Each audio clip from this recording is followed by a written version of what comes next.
All right, I believe we're live, so welcome. This is the weekly recap of the week of January 12th, but this is on January 19th. So, taking a look at the last week for Manchester United.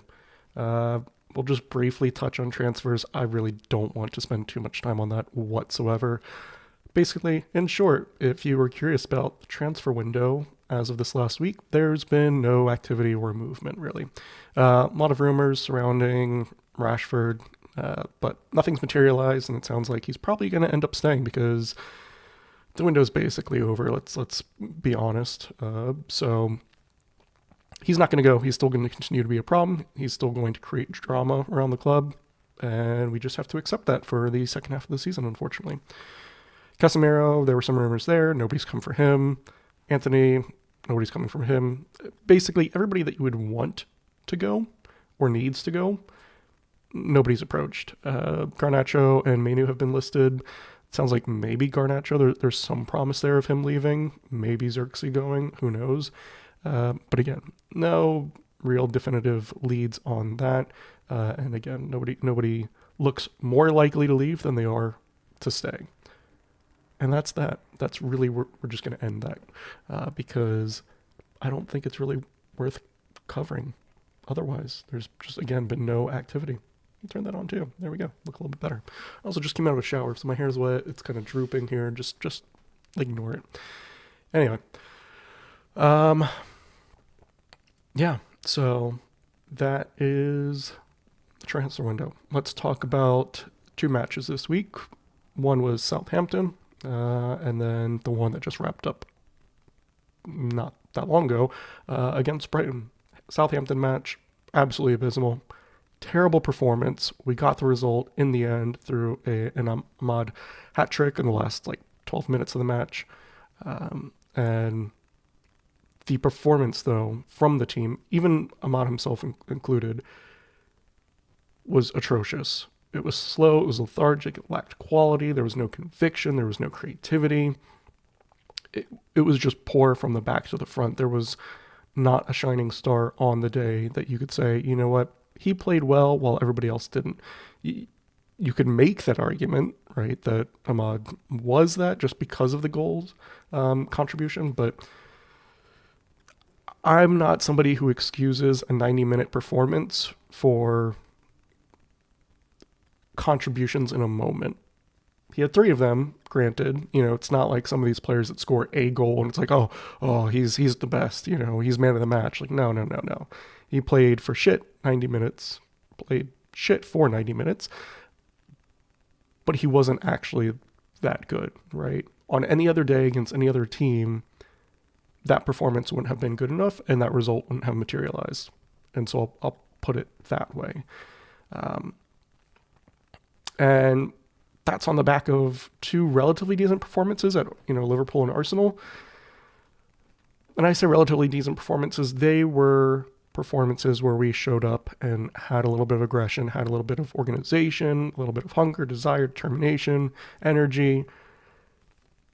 They still weren't great performances, but they're a hell of a lot better than what we had seen for the month leading up to that, right, in comparison. And the frustrating thing with that, Amram said it, I said it, I'm sure other people said it, is that where is that type of performance on a weekly basis? Where is that conviction, that determination, that hunger, the energy to go out and attack the opposition, right? To really put it on them and put the ball in their court, if you will, to respond to our pressure. Because for so long, we've been the ones getting pressurized. We invite teams to press us high up the pitch, and we lose possession, easily and cheaply. And so for once, we were doing that to the opponent, and it frustrated them. So that was a positive from those two games that we expected to see in the Southampton match. We didn't. Southampton was far better than we were, especially in the first half. The second half, you could see why they're at the bottom of the table, right?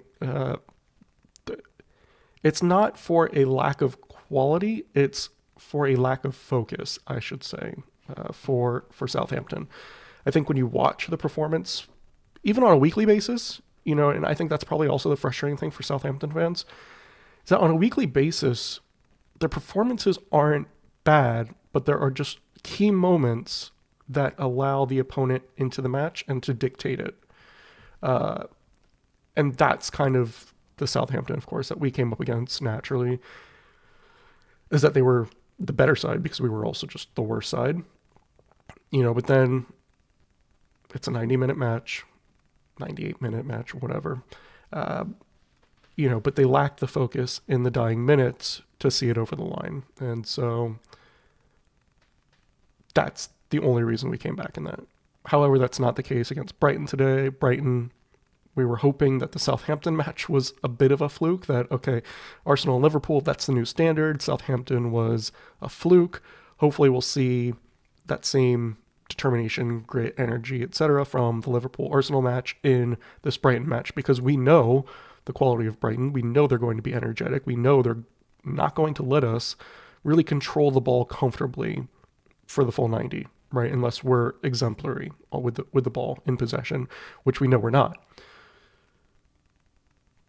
And again, especially at Old Trafford, and it really pisses me off because we did this for the Sir Bobby Charlton match. I can't recall who it was when we honored Sir Bobby Charlton.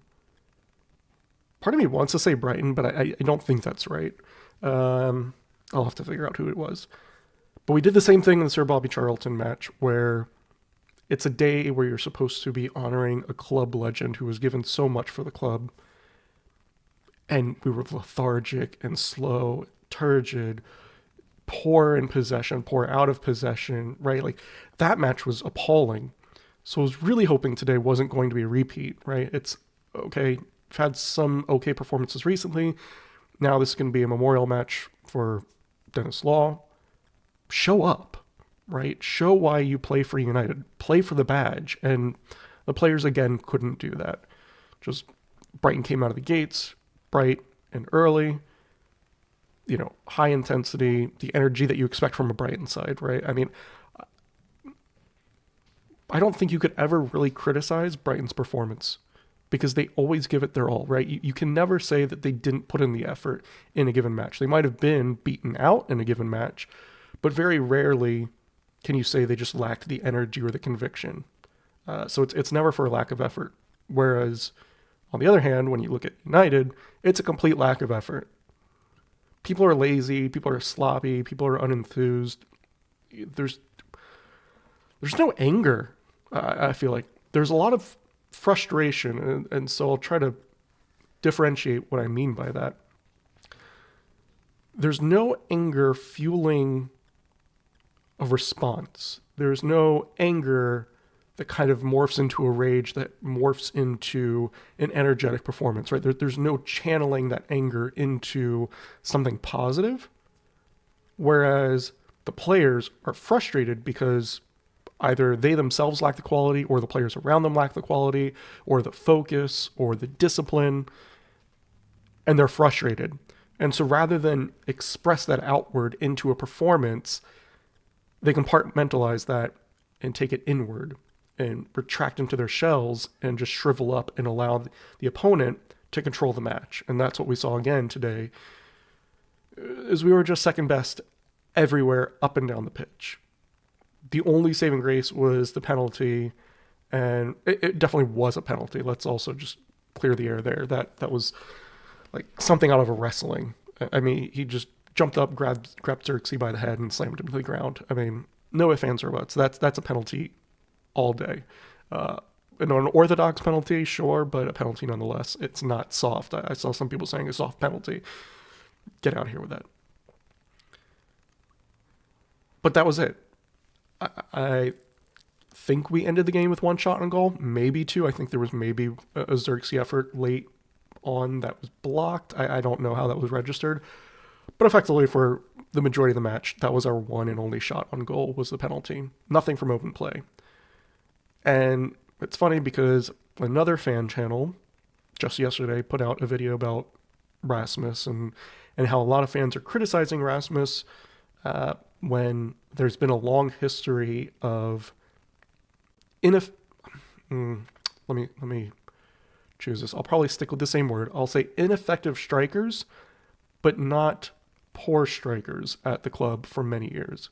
And you can argue on a case-by-case basis as to how good or bad they were, right? You could say, oh, Martial wasn't a good striker because he was never fit. Okay, there's a case to be made there, but in terms of technical ability or quality, he possessed the ability to score. He had good movement when he was in form and on it. So you can't necessarily criticize him as a striker as much as his availability.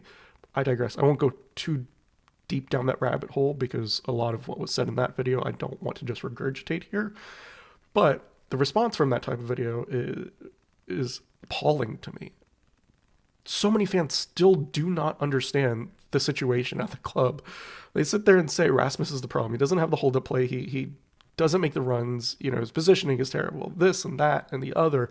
And there's so many excuses as to why we don't score goals, yet then we start Xerxes today and we have the one shot on goal. Right? The root cause is the midfield. It has been the midfield for so long, and it's been Bruno for so long. And people still don't want to see that. There were signs of people seeing it this season, finally, but he's still so bad at creating in the final third. And then, on top of that, not only is he bad at creating in the final third, and people will say, but chances created, he's got the most chances created. No, he's got the most chances created because what he does in the final third is he plays the ball out wide, the wingers cut inside, and they shoot. That's your chance created. That is registered as a chance created. It doesn't make it a high-quality chance. It doesn't mean that it's a chance for the striker. He's doing fuck all for the striker. Let's be perfectly honest about that. He does fuck all for the striker every fucking match. I'm getting a little emotional, but it's so frustrating to watch people defend him constantly without them actually analyzing the game in any meaningful way, right? Today, what do we see? We see him pass the ball to Ahmad, and Xerxes in the box. He's there. He's available. Where other teams get that ball and first, maybe either first time or with one touch, immediately whips that ball into the box, into a dangerous area at the 6-yard box, somewhere relatively around the head of the striker, right? Because they see them. They know where they are. They're not really running, but they're hoping if I can just float it in, and I say float, but obviously you need a little bit of power and conviction on the cross, right? But if I can whip it in with accuracy, he can get a head on it and get it somewhere goal bound, right? Whether or not it goes in, different story, but at least I'm providing him that opportunity. That does not happen in this side. Bruno pushes it out wide. The wingers either are unable to put in the service or they refuse to put in the service, whichever one is not good. I can't even say that one's better than the other. And so even today, right, we see Ahmad do the same fucking thing that we've seen Rashford do on the left side. And as much as Ahmad has been a saving grace and our best player this season, my biggest fear is that he's almost Rashford 2.0. He's doing things that quote unquote prime Rashford used to do to put up the numbers. Receives the ball out wide, beats his man, cuts inside, scores a goal. It looks great. But that's at a micro level, right? You're cherishing the moment, but again, not the performance. And the big differentiator I do want to make between Rashford and Ahmad, and this is why I say 2.0, right? He's an upgrade on Rashford, is that he does at least put in the defensive performance usually, right? Like he'll go up and down the pitch. He's very aggressive, out of possession to recover, to regain possession and put us on the counter. So I'm not discrediting his holistic performance, but in the final third, we need to be very careful about how we nurture his play style, because there are a lot of glaring similarities, again, with prime Rashford. And the striker is the one that suffers as a result. And they always will. There's no service. And I'm not talking about the odd ball makes up for the service. Oh, well, one time he crossed the ball. No, it needs to be consistent. That needs to be the only thing coming from the wide players. And you can make the argument, okay, well, what if we play Ahmad as a 10? Then I think there's a little bit more leeway there, right? I think he has a little bit more authority as a 10 to go for goal every now and then. But when operating in such a wide area as, a right winger, right wing back, whatever you want to classify it as in this system, the wide player, the wing player in this system, first and foremost, he needs to be looking for whoever's in the middle. I don't care if it's Xerxes or Højlund or anybody else. He needs to be looking for that cross first and foremost. That should be his first thought. And the problem that we should be having is that our wingers, again, wing backs, whatever, right, wide players, are putting in a cross and nobody is getting on the end of it. The biggest problem Amorim currently has, and you could see it today again, is that there's just no service, right? It is so much easier for Amorim to sit down his two quote-unquote strikers. I don't even really count Xerxes as a striker, and I do want to do an analysis video at some point, because Xerxes is not a striker. He might be placed in the striker position, but the key difference between him and Rasmus is that Rasmus stays up more like a striker as a 9, but Xerxes drops deeper as a 10. And oftentimes, if you're just watching the match and are actually analyzing it, he is the deeper one of the front four, right? His whole thing is to drop deeper in the build-up play to be a 10 that then feeds the ball out wide for the wingers to do what the wingers do. And again, it encourages that behavior of, hey, I'm gonna be the quote-unquote striker, but I'm gonna drop so deep and play you in and allow you to run in on goal without ever really returning service. So we're encouraging that behavior every time we play Xerxes. We're conditioning the wingers to never look for the striker. And even today, while it was offside, I think it was Ahmad. I could be wrong, but I think it was Ahmad. There was a ball played in. I think it was Ahmad. Got on the end of it. Broke through the lines. Was a one-on-one. Yeah, it was him. It was one-on-one with the keeper. Kind of like tried to dance around him. But that entire time, Xerxes is just ball watching. He has not made a single movement towards the goal that would benefit Ahmad whatsoever. When Ahmad was sitting there tiptoeing around the keeper, he kept picking his head up, looking for the option, and there was none. Because Xerxes was standing outside the box, standing there, still, ball watching. He expected Ahmad to just do it all himself. Now, regardless of it was onside or offside, that's inexcusable. But again, it speaks to the nature of Xerxes being a 10 rather than a striker. He doesn't have the instinct to be in a goal-scoring position or opportunity in that sense, oftentimes. So again, right, we get back to this conversation of chances aren't being created. And so what is the easiest solution for Amorim? To sit down Højlund and Xerxes and say, we're putting in the cross, we're giving you the service, but you're not finding it. So let's work on making those runs so you are. Or is it, I have a midfield 4. We'll call it Garnacho, Bruno, Ahmad, and I'm trying to think of honestly the other 10 that might play up there. But anyway, right, just whatever your 4 is, because yeah, we don't usually have a traditional winger. But let's just classify it by the roles of the positions, right? We have 2 wingers, wing backs, and 2 10s. And the 4 of them collectively are putting in the service into the box, and you're not finding it. I guess that kind of goes back to my first point, right? The point I'm trying to make, I probably structured this the wrong way around. The problem is that Amorim has a harder time coaching 4 people to do their fucking job than he does 2 people. The biggest problem Amorim has right now is the 4 people aren't doing their fucking job. They're not providing the service into the box. So you can't even begin to criticize the 2 in correct behavior or patterns of their play because there's nothing to base it off of. You can't then simulate that in a training environment where you say, listen, all match, these 4 are providing, either through ball in the channels or they're pushing it out wide and immediately whipping it in, and you should be roughly expecting that ball to land just outside the 6-yard box, right? So I need you to time your run in a manner that as they're at this position in the pitch, right, relative to their man, that should be a trigger to them and to you for your run to end you in a given position, right? That when he's got about 10 yards to the touchline, that's the latest, arguably, I want him making that cross.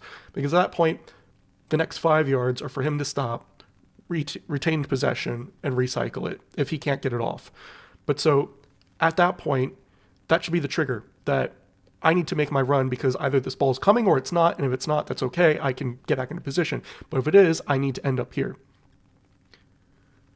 But that's not happening in the first place, right? So you can't even coach them to be in that area because the ball's never coming in the first place. The fact of the matter is the balls need to start coming into the box, right? Once they do, once they start flying through the box in a dangerous area and strikers aren't getting on the end of it, Hoyland, Xerxes, whoever, then we can have that conversation about those two lacking in a prowess. But again, today just summed up how toothlessly we are in the attack. And it's so wildly inconsistent. And again, it goes back to then the Southampton match earlier in the week, where a lot of that was just created through Ahmad's own sheer will and Eriksen's creativity for the second goal. God, cats. Don't ever have cats. Anyway, right, a lot of what Ahmad is able to do on his own is self-produced, but you can't expect the same for number 9.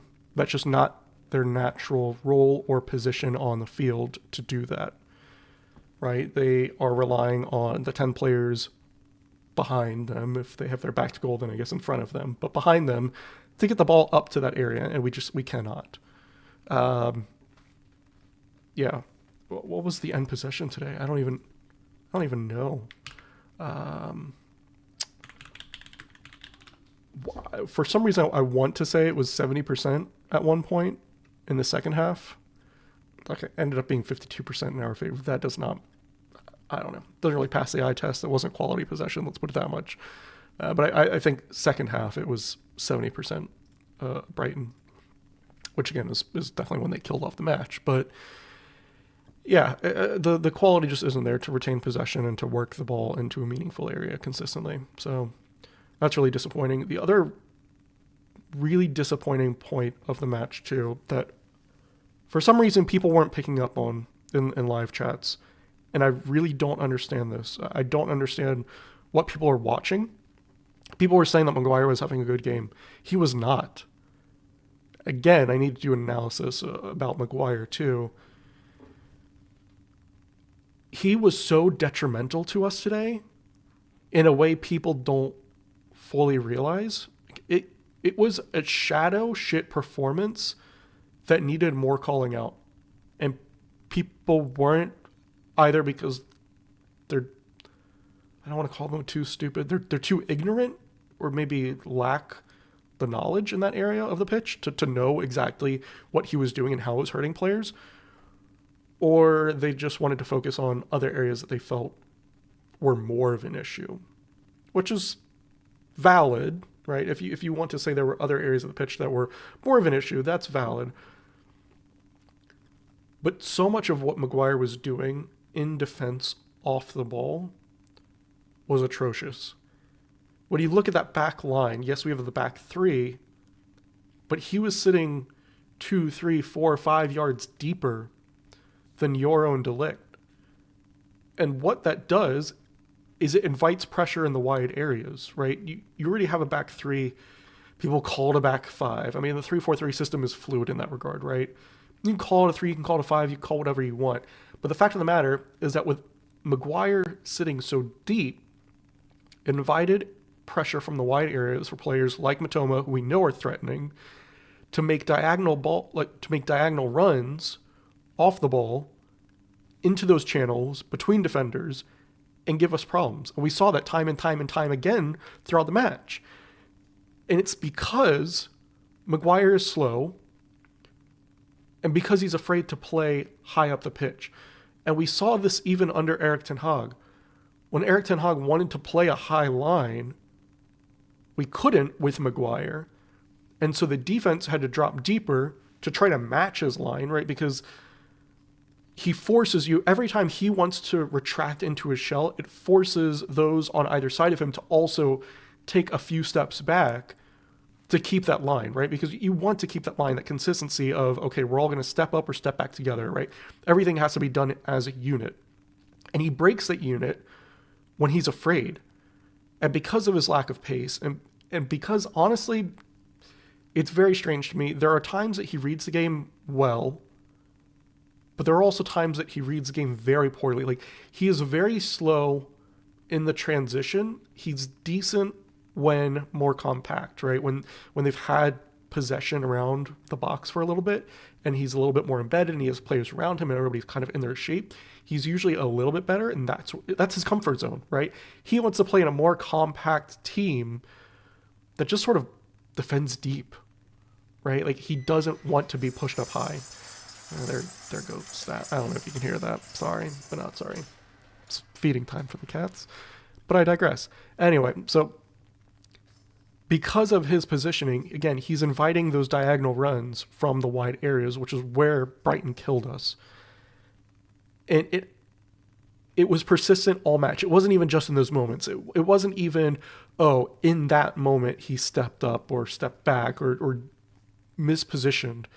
It was the entire match, and it was just that they didn't exploit it all that much until they did. But it is so detrimental to have him in our side as that central center back. Unfortunately, you can't play him on the left or the right for the same reason that he lacks the pace to match the runners. I think giving him the contract extension, was a massive mistake. I get that we're hurting back there and that we have other areas that are, again, more of a problem, but he's not the answer. I would have much rather had him leave in the summer, freed up his wages, gone out, gotten somebody a little bit younger, again, like a kind of a Euro figure, and people can criticize Euro all they want, but I'd rather bring in somebody who's part of the future, that has the pace, that has the qualities that we're looking for, that we can nurture and hopefully support, right? And stop bashing these young players, but somebody that we can actually support for the long term versus Maguire, who just is not the solution whatsoever. And people really need to rewatch the match today, because the second you start looking at his position relative to the play, you'll see it. You should see it. If you don't, then I still question your knowledge of the sport. But when you see it, it will click, and you'll realize how much he really kills us back there. The problem is that we get away with it some matches where we kind of look to be controlling possession. Again, he does okay in a side that has possession, that doesn't have the pressure on the back. But as we've seen time and time again throughout the season up to this point, we're inconsistent in the midfield. We lack the ability to control the ball, to control possession, to have that quality, to retain possession in the build-up play especially. And so we're giving the ball away cheaply and inviting pressure on our defense, and that's where Maguire just panics. He is so uncomfortable being that high up the pitch. It's painful to watch, honestly, and I don't blame him. Again, in a different side, he would thrive. But in our system, he cannot be the anchor for us to be successful. And people say, oh, but against this team, he was good. But then again, you still have to look at that specific performance, that specific match, as to why he thrived in that environment. But on a weekly basis against sides like a Brighton, who are determined, hungry, energetic, threatening, especially down the wings, Maguire hurts the guys on either side of him so much more than he helps them. For every bit of recovery he might do throughout the match, he is inviting those runs nonstop. And he's making those to his left and his right work like dogs recovering. And it's not fair to them.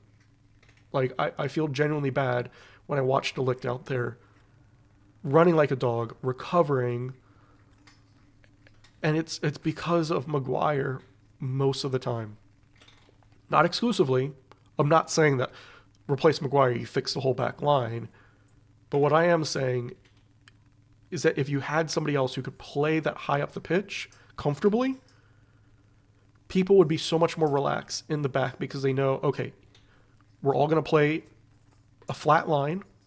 Nobody's going to be 5 yards behind me that I need to worry about if my guy starts running right now, that he's going to be onside because I know I'm playing him offside. But Maguire's not. Maguire's playing him on, right? Even if I stepped up for an offside trap, Maguire's still playing him on. And then now Maguire's in a 1v1 with that guy who's outpacing him, who's going to run at him and make things very awkward, especially because Onana's then behind him, who's a fucking basket case. So, yeah, again, I'm not saying you replace him and everything's fixed, but we really need to look at that position. And I think De Ligt does well there. I think De Ligt is the solution for the central center back. It's then who do you put on the right and the left? I would argue the best back three is going to be Martinez on the left, De Ligt in the middle, and Mazraoui on the right. I don't like Mazraoui in a wing position. I'd much rather him be in the back, such that if we ever play the ball out from the back, he's much more press resistant. He's a little bit more intricate with the ball. He's a little better suited to beat his man, right? If somebody is pressing him to work the ball around and then break free to our winger or into the center.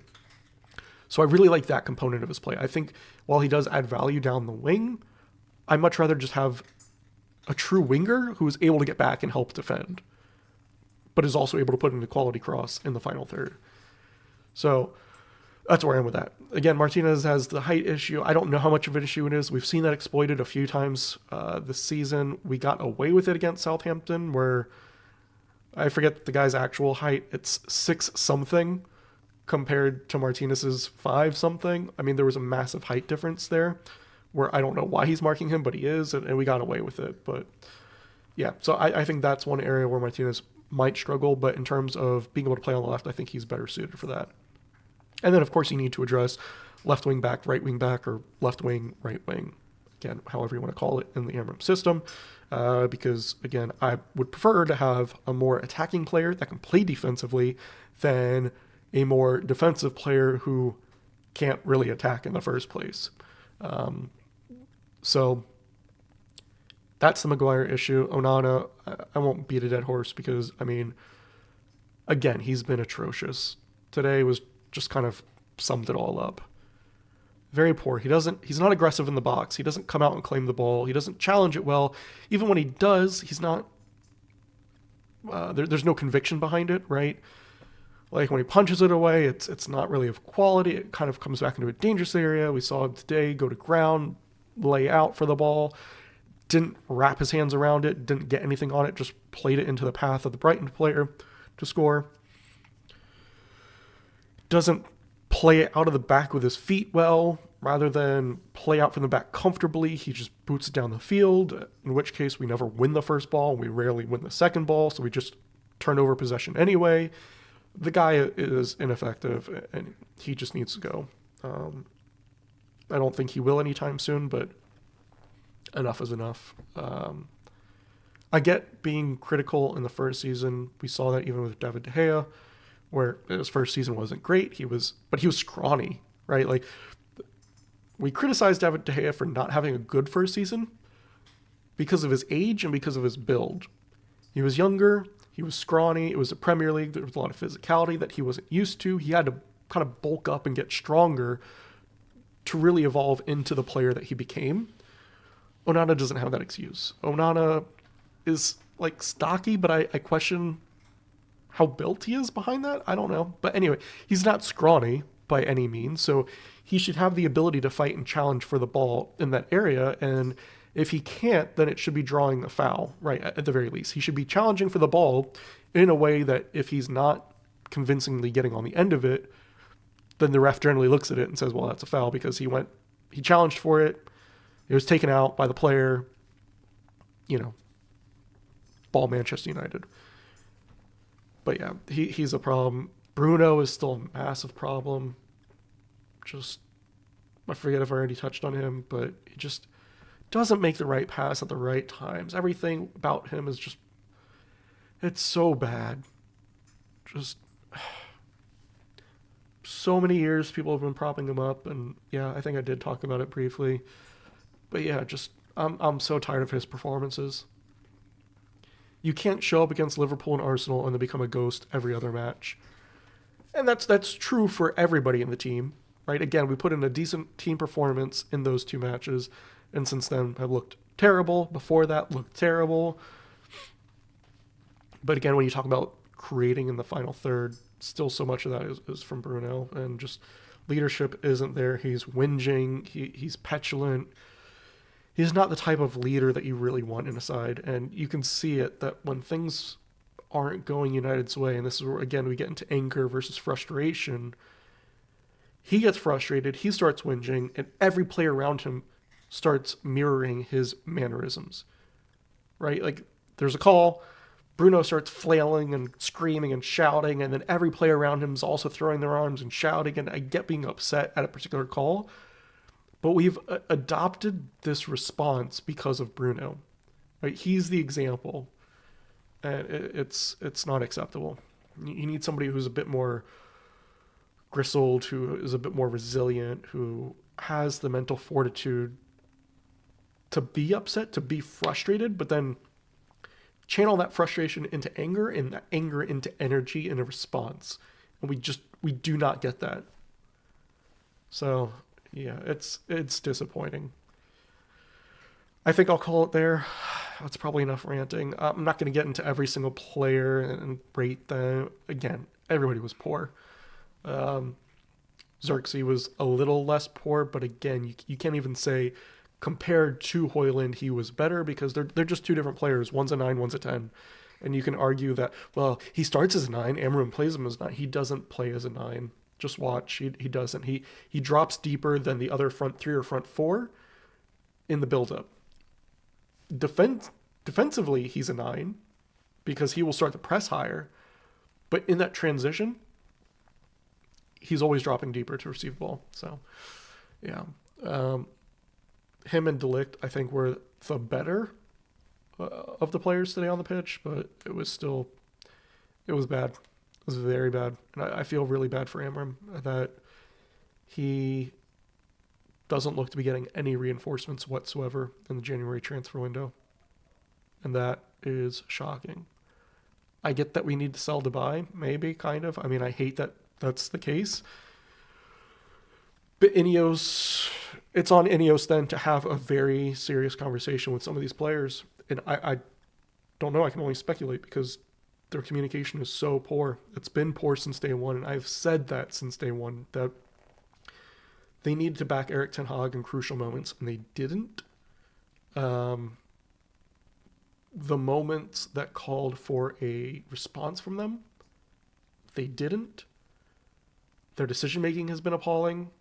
The appointment and the support of Amorim has been appalling. There's no accountability from Ineos ever since they've come in. And I think it's going to be the downfall of the club. And for how long we tolerate it, I don't know. I think very quickly it's not going to be on Amorim next season either. If we get relegated, certainly not going to be on him. If we don't get relegated and we still see a lot of the same performances because we only bring in maybe 3 players in the summer, it's still not going to be on him. I mean, this project, because it's so radical, and again, this is why I question Ineos, is that you had a manager who played a 4-2-3-1, if you will, and there was a conversation when Ineos were coming in about a style, right? Like a play style and or formation, if you want to kind of say that they go hand in hand, coming from the top like you do other top clubs, right? Where Liverpool, for example, you could say that they adopted Klopp's style, sure, but that's now the identity of Liverpool. So when Klopp decides to go, you bring in somebody who fits what we talk about player profile, but then we have to talk about a manager profile. I'm going to turn this down 1 second. I think that's a little loud. Maybe that should be a little bit better. Anyway, Yeah, right. So we talk about player profile. So if we talk about a manager profile, Klopp goes out. We bring Arne Slot in because he fits that same manager profile. He works with the system that we have, and we have the players, and that's our identity as Liverpool. But at United, we don't have that. We should have that. We were speculated to have that, right? That Barada was going to come in as the CEO and have a director of football and Dan Ashworth and come up with this sort of plan to create a new United identity of this is our style, this is our formation, this is how we expect to play, this is what we want to see on a weekly basis, and now we just need a manager that supports that. And so you can make the argument that okay, maybe Erik ten Hag wasn't that, but can we definitively say that Amorim was in a world where not too many other managers are playing the 3-4-3 system? Is it really in Omar and Dan Ashworth's mind that our style as Manchester United should be a 3-4-3? Or did they just like the prospect of Amorim and brought him in and said, do what you do best, win us matches, right? Without fully understanding or grasping what that entails. Because there is a complete identity shift at United that they are not supporting. And that is very worrying. So that's why I'm saying that even if next season we're really not that successful and we continue to struggle, it really should be on Ineos because this is their quote unquote guy that they brought in a system that the management probably doesn't fully grasp or understand.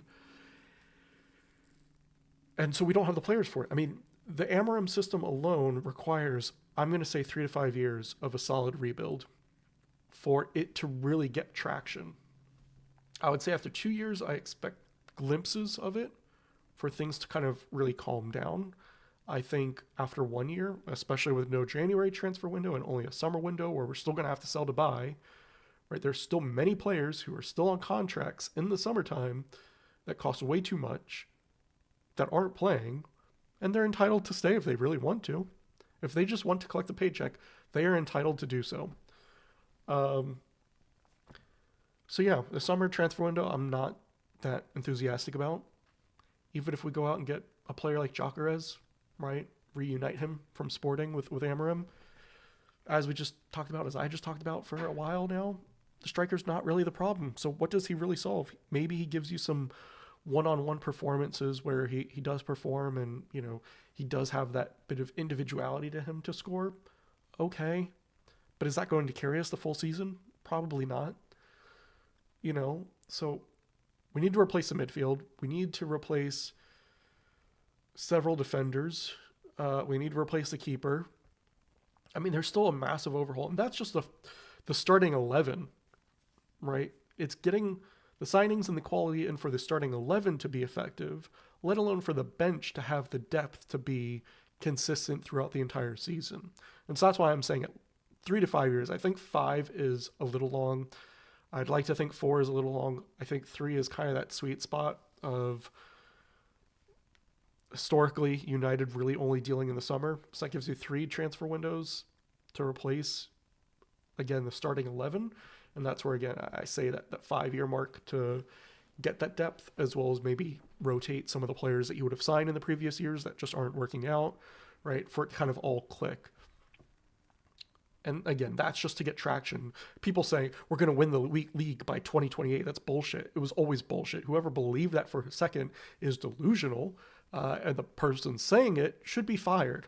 Omar Barada should be fired for even releasing that type of statement. In a world, again, where statements haven't come from Ineos, that type of statement is just so fucking baseless and delusional that I question his ability to be a CEO, honestly.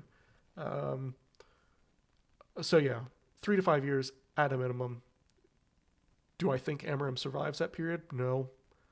I don't think Ineos is patient. I don't think they really know what they're doing.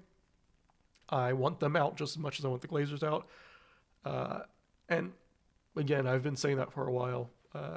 I get giving them the benefit of the doubt and allowing them to have again, that same grace and period of time for them to establish themselves as, the core management running the football side of the operation. But everything they've done since day one has not sat right with me. Further decisions up and down the club.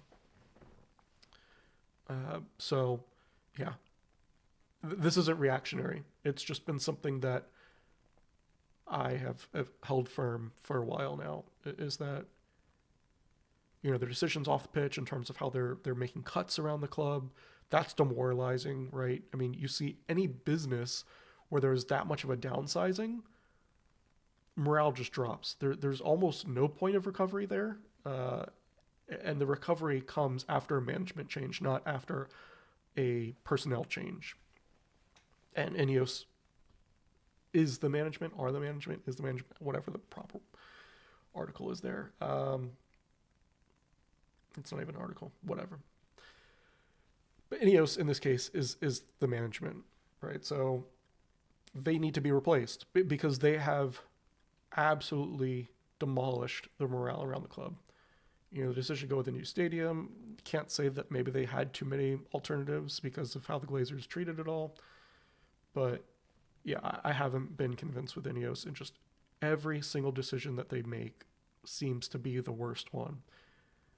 And it's killing us. So yeah, 3 to 5 years is what I think Amram needs to really gain traction. I think it's going to be a very long, uncomfortable period of time. I think maybe relegation expedites that a little bit.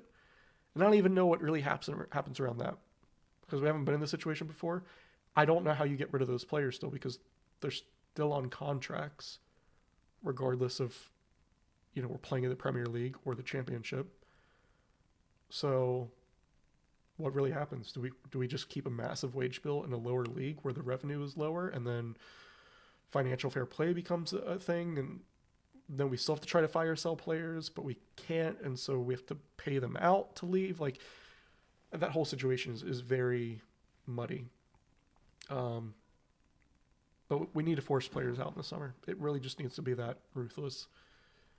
They cannot be allowed to exist, and this transfer window is coming to an end, and we still don't have players leaving, and that is very worrying. That Ineos, in support of their manager that they brought in, cannot do that. They cannot get these deals over the line to get these players gone. I don't care if they leave for $0. Honestly, it's not about recovering fees or wages at this point. It's not about recovering fees at this point, in my mind, or making any sort of profit, right? If you say that Rashford's a homegrown player and so everything's pure profit for him, so be it.